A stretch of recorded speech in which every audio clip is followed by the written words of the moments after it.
Hello नमस्कार, श्री स्वामी समर्थ. कसे आहात सगळे? मजेत ना? मजेतच राहा. आणि व्हिडिओला सुरुवात झाली, कुठेही स्किप करू नका, शेवटपर्यंत व्हिडिओ बघा. नवीन असाल तर चॅनलला सबस्क्राईब करा आणि बाजूला बेल आयकॉन असते ते सुद्धा प्रेस करा आणि ऑल ऑप्शनवरती क्लिक करत जा, म्हणजे व्हिडिओच्या नोटिफिकेशन्स येतील. आज सुरुवात आहे ना व्हिडिओला किचनमधूनच केले, कारण तर हिरव्या मुगाचे ना मी डोसे बनवते. आणि त्या दिवशी व्हिडिओमध्ये मी दाखवलं होतं की मूग वगैरे भिजायला घातले होते आणि परत नंतर त्याला मोड वगैरे आले आणि तसेच फ्रीजमध्ये ठेवून दिले होते. तर आज म्हटलं काय करायचं, तर म्हटलं की चला आता मूग आहेत मोड आलेलं तर त्याचे डोसेच बनवून टाकते. मी कालच्या व्हिडिओमध्ये बघितलंच की तुम्हाला सांगितलंच की माझ्या सर्दीमुळे डोकं खूप दुखते आणि काल रात्री आहे ना खूप म्हणजे सर्दी वाढली पण आणि खूप त्रास व्हायला लागला. आत्तासुद्धा माझं ना डोकं आणि नाक आहे ना एकदम जाम आहे, म्हणजे असं अंग भरून येतं ना, तर तसं झालं थोडं अंग असं गरम पण आहे. पण रोजची कामं तर म्हटलं की स्वयंपाक करायचा आहे, तर काय बनवायचं जेवण, आता भाजी भाकरी किंवा चपाती बनवायचं म्हटलं की खूप टाईम लागतो. म्हणून मग मूग होते तर मग मूगच घेतले आणि हिरवे मूग मोड आलेले मिक्सरमध्ये टाकले. त्याच्यामध्ये मिरची, अद्रक, थोडासा लसूण वगैरे घातला आणि त्याच्यातच तांदळाचे पीठ, बेसन पीठ आणि थोडंसं दही घातलं, कोथिंबीर आणि सगळं वाटण काढून घेतलं पाणी घालून. आणि तुम्हाला दाखवते मी बॅटर करून घेतले. म्हणून झालं ना की त्याच्यामध्ये गाजर खिसून घातले मी. तर तुम्हाला मी कालच्या व्हिडिओमध्ये दाखवलंच की गाजर आणलेली होती की ह्याच्यासाठी हलवा बनवायला, पण ती काय हलवा बनवण्यासारखी नाहीत. तर मग ती गाजरं मी खिसली, 2 खिसली, सगळे नाही. आणि त्याच्यात ह्या बॅटरमध्ये टाकली डोशाच्या. खूप असा पौष्टिक नाश्ता म्हणू शकतो, पण मी हे नाश्ता आणि जेवण दोन्हीसाठीच बनवून टाकले. मीठ वगैरे घातलं, गाजर टाकल्याच्यानंतर थोडी हळद पण घातली आणि थोडासा गरम मसाला घातला आणि त्याचे डोसे बनवले. तर अंशूला पण मी तेच बनवून दिलं डोसे ह्याचेच, आणि त्याला थोडंसं चीज घालून दिलं आणि टिफिनला पण तेच दिलं, खाऊन पण तेच गेलं. आत्ता मी गरमागरम मस्त नीलसाठी पण बनवले, त्याचं पण जेवण झालं. आता त्याच्या पप्पासाठी बनवायचं आहे आणि ना खूप कामं पण पडले. तर हे बघू शकता, खूप म्हणजे खूप घाण पण आहे, कारण आता संक्रांतीची पण साफसफाई करायची आहे, संक्रांत पण जवळ यायला लागली. तर असो तुम्हाला डोसा पण दाखवते आणि थोडंसं राहिले बॅटर ते बनवून घेते. ते पण आले तर गरम गरमच दिलं ना बनवून तर मग चांगलं लागतं. तर चला पटकन बनवून घेते.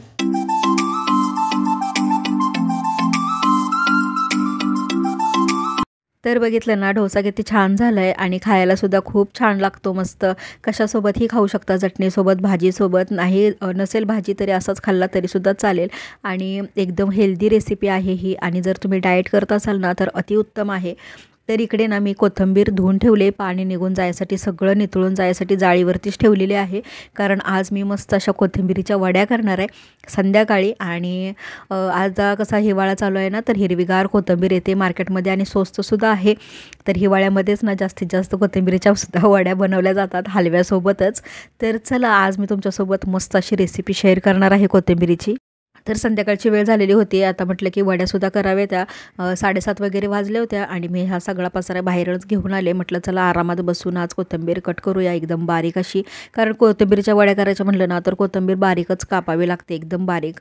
कारण त्याचे देठ असतात ना ते स्पेशली जास्त बारीक कापावे लागतात, कारण आपण जेव्हा वड्या बनवतो आणि शिजल्या की पुन्हा कट करतो ना, तर तेव्हा मग ते देठमध्ये आले की कोथिंबीरची वडी जी आहे ती सगळी तुटते. म्हणून कोथिंबीर शक्यतो बारीक कट करायची. आणि कोथिंबीर आहे ना ते मी सकाळीच धुवून ठेवलेली, व्यवस्थित तिचं सगळं पाणी निघून गेले, कोरडी झाली कोथिंबीर. असं का करायचं, तर जेव्हा आपण वडी बनवायला घेणार ना तर मग जर कोथिंबीर जास्त वली असेल तर मग काय होतं, बेसनपीठसुद्धा जास्त त्याच्यामध्ये घालावं लागतं आणि मग कोथिंबीरीचा असा काही स्वाद लागत नाही, चव लागत नाही, फक्त बेसनपीठाचे गोळे खाल्ल्यासारखे असं लागतं. आणि त्या वड्यांना एकदम अशा कडक वेगळ्याच टाईपच्या होऊन जातात, तर एवढ्या चविष्ट लागत नाहीत. म्हणून कोथिंबीरमधलं सगळं पाणी काढून घ्यायचं आणि नंतर वड्या बनवायला घ्यायच्या. तर आता इकडे ना मिक्सरच्या भांड्यामध्ये ना 20 ते 25 पाकळ्या मी लसणाच्या घातल्यात. लसूण जरा वडीला जास्तच वापरायचा, म्हणजे लसणाची सुद्धा चव वडीमध्ये छान लागते. तर इकडे ना मी ओल्याच मिरच्या आहेत ह्या, पण त्या थोड्या पिकलेल्या आहेत तर मी त्यासुद्धा घेतल्या आणि थोड्या हिरव्यासुद्धा मिरच्या घेतल्या. मिरचीचं प्रमाण ते तुम्ही तुमच्या आवडीनुसार करा. आणि 1 चमचा जिरं घातलं आणि अर्धा चमचा ओवा घातला आहे. तर आता हे कोथिंबीरीचंच वडीचं वाटण आहे म्हणून मी कोथिंबीर नाही घातलेली, एवढंच ठेचा बनवून घ्यायचा, त्याचा वाटून घ्यायचं. आणि कोथिंबीर कापलेली होती ना त्याच्यामध्ये मी 2 चमचे तीळ टाकले आणि आता याच्यामध्ये ना बेसनपीठ घालायचं आहे. तर 1 मोठी वाटी भरून मी बेसनपीठ घातलं आणि थोडीशी हळद घातले आणि चवीनुसार मीठ घालायचं.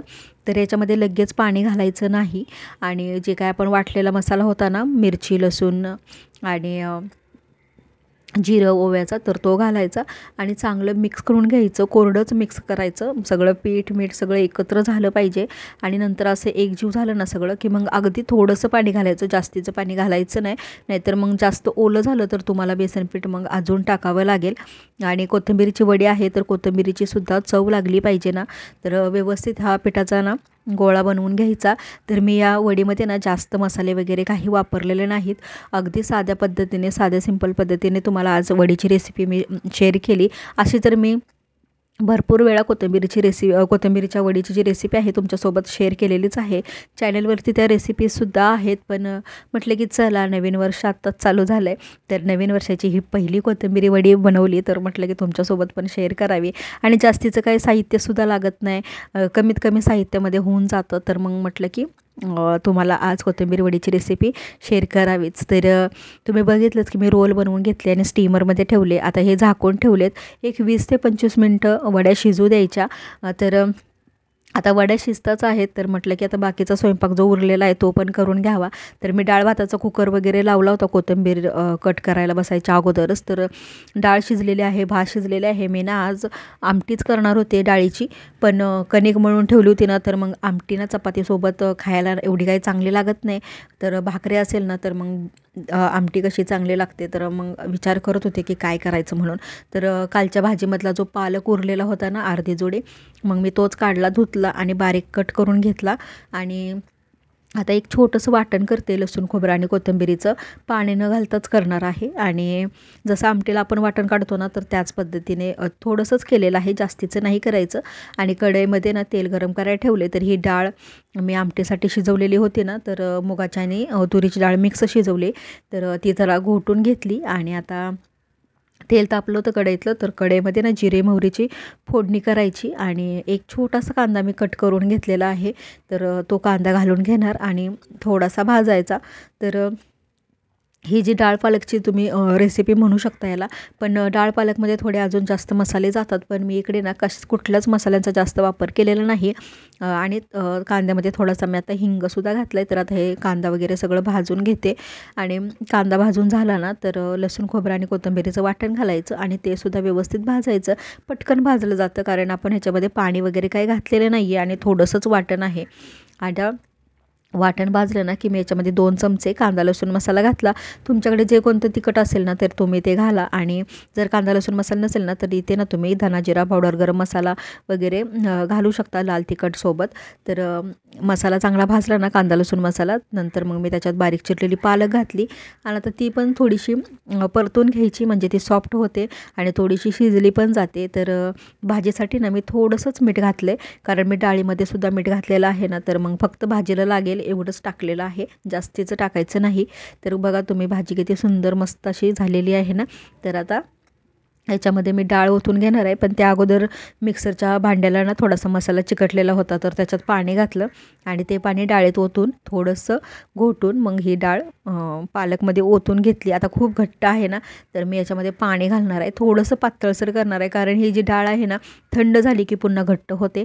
तर थोडंसं पहिल्यांदा पातळ ठेवलं ना तरी चालतं. आणि थोडासा गरम मसाला घालणार. आता झाली डाळ आपली, थोडीशी कोथिंबीर घालायची आहेत वरून तर तुम्ही घालू शकता. तर डाळ आता होते, तर तोपर्यंत ना वड्यासुद्धा शिजल्या होत्या. आता ह्या वड्या आहेत ना स्टीमरमधून मी ताटामध्ये काढून घेते, कारण आता त्या थंड झाल्या पाहिजेत ना व्यवस्थित. तर म्हणून, कारण अजून मला बाकीचं पण चपात्या वगैरे करायच्या आहेत आणि बेसिनमध्ये थोडीशी भांडी पण पडले तर ती पण घासून घ्यायची. तर ह्या वड्या आता थंड छान होतील तोपर्यंत मी बाकीची कामं करून घेते. तर माझ्या सवयीप्रमाणे की थोडासा पसारा विसारा पडला किचनच्या ओट्यावरती, भांडी की लगेच मी घासून टाकते, म्हणजे नंतर जास्त अंगावरती येत नाही. तर आता डाळ पण शिजते. तर आता माझ्या चपात्या वगैरे सगळं बनवून झालं आहे, सगळा स्वयंपाक झाला आहे. त्याच्यानंतरच मग मी ह्या वड्या कापून घेतल्या. आता मी आज ना वड्या डीप फ्राय नाही करणार, तर अशा शॅलो फ्राय करणार आहे. तर थोडंसंच पॅनवरती तेल घातलं आणि वड्या अशा टाकून दिल्या तेलामध्ये. तर आता वड्या कशा तळायच्या, काय करायचं हे तर तुम्हाला माहीतच आहे. एका साईडनं चांगल्या क्रिस्पी झाल्या की दुसऱ्या साईडने क्रिस्पी करून घ्यायच्या, म्हणजे वड्या चांगल्या भाजून जातात. तर मुलांना ना अशाच क्रिस्पी वड्या आवडतात, त्याच्यामुळं मी पण आज ना डीप फ्राय न करता अशा शॅलो फ्राय केलेल्या आहेत. तर वड्या आता पूर्णपणे चांगल्या क्रिस्प झाल्यात.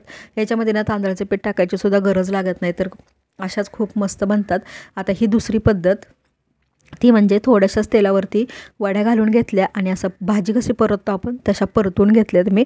अशासुद्धा वड्या छान लागतात, पण ह्या थोड्या ना सॉफ्ट राहतात, थोडेसेच डाग पडतात त्याच्यावरती. पण अशा वड्या आहेत ना, तर त्या वड्या ना मुलांना काही एवढ्या आवडत नाहीत, तर मी त्या थोड्याशाच बनवून घेतल्या. कारण माझा काय आज मूड नव्हता डीप फ्राय किंवा अशा कडक क्रिस्पी वड्या खायचा, तर मग मी थोड्याशाच तशा परतवून घेतल्या, सॉटे करून घेतल्या. आणि बाकीच्या वड्या होत्या उरलेल्या त्यासुद्धा मग मी शालो फ्राईज केल्या, थोड्याशा क्रिस्पी होतील अशा. तर इकडे सगळ्या वड्या तळून झाल्यात. हे आहेत क्रिस्पी झालेल्या मस्त अशा शालो फ्राय वड्या. आणि पुढे दिसत आहेत या, तर ह्या परतलेल्या वड्या आहेत. तर एकदम साधी सिंपल रेसिपी आहे. तुम्हाला कशी वाटली? आणि आजचा व्हिडिओ छोटा मोठा जो असेल तो गोड मानून घ्या. उद्या पुन्हा भेटेन नव्याने. तोपर्यंत सर्वांना बाय बाय.